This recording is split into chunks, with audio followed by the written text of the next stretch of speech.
Digital സേവനങ്ങളിൽ Bahrain വലിയ മുന്നേറ്റം കൈവരിച്ചിരിക്കുകയാണ്.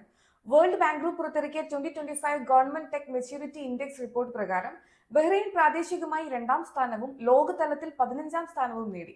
197 രാജ്യങ്ങളെ ഉൾപ്പെടുത്തി നടത്തിയ പഠനത്തിലാണ് ഈ നേട്ടം. ഡിജിറ്റൽ രംഗത്ത് ഏറെ മുന്നേറ്റം കൈവരിച്ച രാജ്യങ്ങൾക്കുള്ള കാറ്റഗറി എ വിഭാഗത്തിലാണ് ബഹ്റൈൻ ഉൾപ്പെടുത്തിയിരിക്കുന്നത്. സർക്കാർ സേവനങ്ങൾ, ഇ ഗവൺമെന്റ് സംവിധാനങ്ങൾ, ടെക്നോളജി ഉപയോഗം എന്നിവയിൽ രാജ്യം കൈവരിച്ച പുരോഗതിയാണ് ഇതിന് പിന്നിൽ.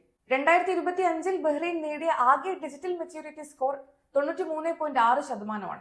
2020 ഇത് 51%. 2022 83% ഉയർന്നു. കഴിഞ്ഞ 5 വർഷത്തിനിടെ ഡിജിറ്റൽ മേഖലയിൽ ബഹ്റൈൻ കൈവരിച്ച അതിവേഗ വളർച്ചയാണ് ഈ കണക്കുകൾ വ്യക്തമാക്കുന്നത്. ഈ ഡിജിറ്റൽ മുന്നേറ്റത്തിന്റെ ഏറ്റവും വലിയ ഗുണം ബഹ്റൈനിലെ പ്രവാസികൾക്കാണ്. വിസ പുതുക്കൽ, റെസിഡൻസ് പെർമിറ്റ്, ലേബർ സർവീസുകൾ, ഫൈൻ അടയ്ക്കൽ, അപ്പോയിന്റ്മെന്റ് ബുക്കിംഗ് തുടങ്ങിയ കാര്യങ്ങൾക്ക് ഇനി ഓഫീസുകൾ കയറി ഇറങ്ങേണ്ട ബുദ്ധിമുട്ട് കുറയും.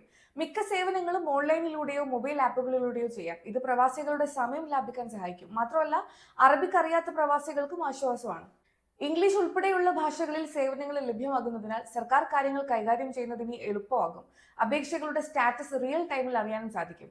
ലൈസൻസ്, രജിസ്ട്രേഷൻ, ബിസിനസ് ബന്ധപ്പെട്ട സേവനങ്ങളെല്ലാം ഡിജിറ്റൽ ആകുന്നതോടെ ബഹ്റൈനിലെ ജോലി, ബിസിനസ് അന്തരീക്ഷവും കൂടുതൽ സൗകര്യപ്രദമാകും.